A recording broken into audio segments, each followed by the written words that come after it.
ஆர்யாவிஷன் நேயர்கள் அனைவருக்கும் அன்பான வணக்கம்.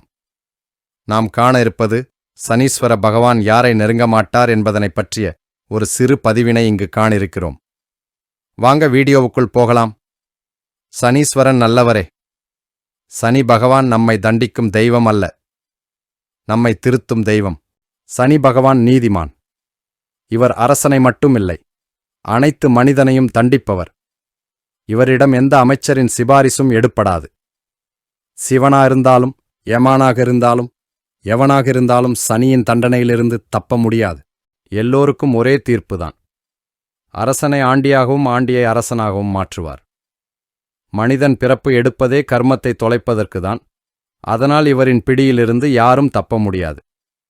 இந்த உலகமே இவரின் பிடியில்தான் உள்ளது.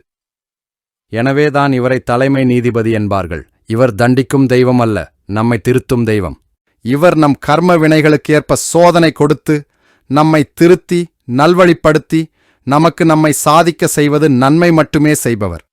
ஆனால் மக்கள் இதை சரியாக புரிந்து கொள்ளாமல் இவரைக் கண்டு பயப்படுகிறார்கள்.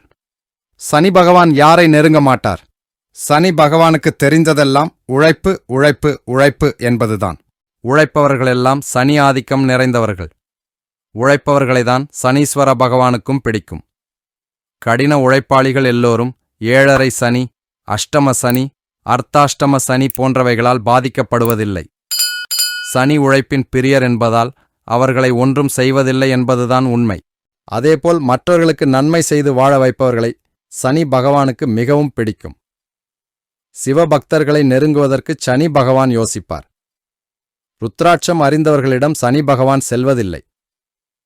தனக்கு பிடித்துவிட்டால் அதீத பலன்களை சனி பகவான் அள்ளிக் கொடுப்பார்.